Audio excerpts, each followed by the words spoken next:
The sound that came from behind the half-open office door was not something Daniel Harper expected to hear that night. It was not the confident voice of a powerful executive giving orders. It was not the quiet hum of a late meeting or the clicking of keyboards. It was the sound of someone crying. Daniel froze in the empty hallway, his hand still gripping the mop handle, the cleaning cart beside him rattling slightly as he stopped moving. He should have walked away immediately. Janitors were invisible in buildings like this. People like him were supposed to clean quietly and leave without ever being noticed, but something about the rawness in that voice stopped him for a moment. He hesitated, then gently pushed the door open just enough to see inside, and what he saw made his heart sink. Victoria Hale, the billionaire CEO of Hale Dynamics, one of the most powerful women in the country, was sitting alone on the floor behind her desk. Her expensive blazer lay tossed across a chair, her hair, usually tied in a perfect professional knot, now hung loose around her shoulders, and her hands trembled as she pressed them against her eyes, trying to hide the tears that refused to stop. The woman whose face appeared on magazine covers, the woman who commanded boardrooms and billion-dollar deals, looked completely broken. Daniel instantly stepped back, his chest tightening. He had not meant to see this. He quietly began to close the door, hoping she had not noticed him, but the door creaked. Victoria looked up sharply, her eyes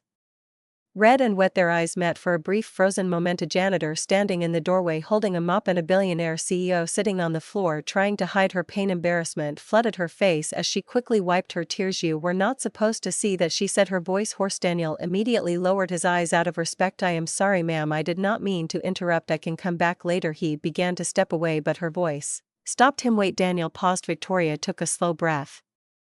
Steadying herself for reasons she did not fully understand, she suddenly felt exhausted, pretending everyone in her life only saw the powerful CEO. No one ever saw the person underneath, and somehow the quiet janitor who had just accidentally witnessed her worst moment felt safer than the executives who surrounded her every day. "You already saw it," she said quietly, "so there is no point pretending now." Daniel stood, awkwardly unsure what to say. He was a single father who cleaned offices at night to support his 8-year-old daughter Lily. He had spent years learning that rich, powerful people lived in a completely different world from his. Getting involved in their personal lives was never a good idea, but something about the loneliness in Victoria's eyes reminded him of nights he himself had sat at his kitchen table after Lily fell asleep, wondering how he would make it through another month. So, instead of leaving, he simply asked, "Are you okay?" The question was simple, but no one had asked her that in a very long time. Victoria let out a small humorless laugh. "No," she said quietly, "I am really not." She stood slowly, brushing invisible dust from her skirt, trying to regain her usual composed posture. "Today I lost my company," she said. Daniel blinked in confusion. That seemed impossible. Everyone in the city knew Victoria Hale built Hale Dynamics from nothing. She was known as one of the most ruthless, brilliant CEOs in the industry. "What do you mean you lost it?" he asked gently. "The board voted me out this afternoon," she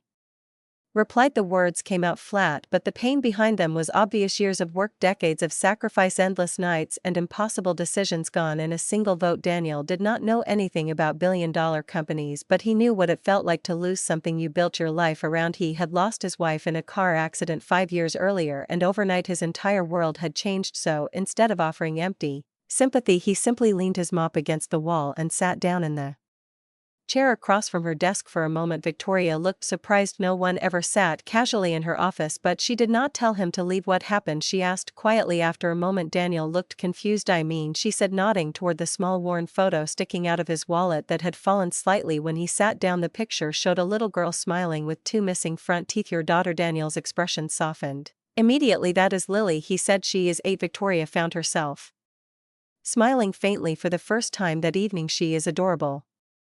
Daniel nodded proudly. "She is my whole world." The room fell into a quiet silence. Two strangers from completely different worlds sitting in the massive office overlooking the city lights. Finally Victoria spoke again. "You asked what happened to my company," she said. Daniel nodded. She walked toward the large window, staring down at the glowing skyline. "When you build something powerful," she said slowly, "people eventually decide they want that power." The board accused her of reckless leadership, claimed she was too aggressive, too independent, too unwilling to compromise, but the truth was simpler. Several executives wanted control of the company she created, and today they got it. They forced her out with a legal vote just like that. Daniel listened quietly. "That sounds rough," he said honestly. Victoria laughed softly. "Rough? That might be the most gentle description anyone has used today." Daniel shrugged. "I have had worse days." She turned toward him, raising an eyebrow. "Worse than losing a billion-dollar company?" Daniel nodded. "The day I Had to tell my daughter her mother was not coming home was worse. Victoria went silent. The weight of his words filled the room. In that moment she realized something she had never fully understood before. Pain does not measure itself in money. The room felt different after that, more honest, more human. Victoria leaned against the desk looking at the quiet janitor who had somehow walked into the worst moment of her life. "Why are you still here?" she asked. Daniel smiled slightly. "Honestly, yes, because my shift ends in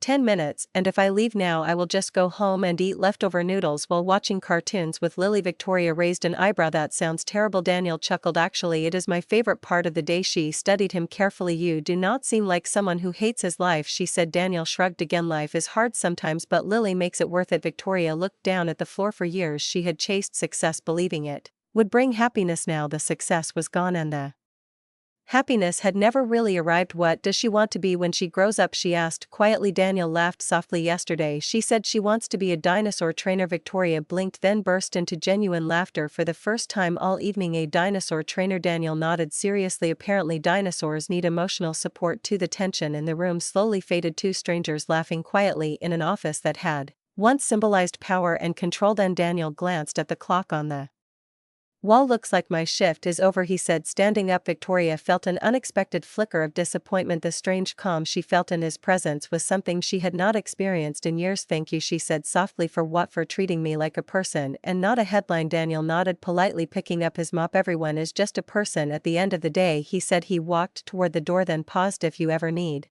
someone to remind you that losing a job is not the end of the world," he added, "my daughter gives excellent motivational speeches." Victoria smiled warmly. "I might take you up on that." Daniel gave a small wave and left the office quietly, disappearing back into the hallway. Victoria stood there alone again, but something felt different now. The crushing weight on her chest had eased just slightly. She walked back to her desk and noticed something Daniel had accidentally left behind, the small photo of Lily. Victoria picked it up, staring at the smiling little girl. Without realizing it, she whispered softly, "Maybe losing everything is not always the end. Sometimes it is just the beginning." The next morning Daniel arrived at work expecting a normal shift, but instead he was greeted by security guards waiting in the lobby. For a moment he worried he had done something wrong. "Mr. Harper," one of the guards said politely, "Ms. Hale would like to see you." Daniel blinked in surprise. Why would a billionaire CEO want to see a janitor again? But when he stepped into the conference room he found Victoria sitting there with a calm, determined expression. She slid a folder across the table toward him. Inside were documents for a brand new company, a company she planned to build again from the ground up, but this time she said she wanted to build it differently, not just around profit, around people. Daniel looked up confused. "Why are you showing me this?" Victoria smiled slightly. "Because the man who reminded me what actually matters deserves a seat at the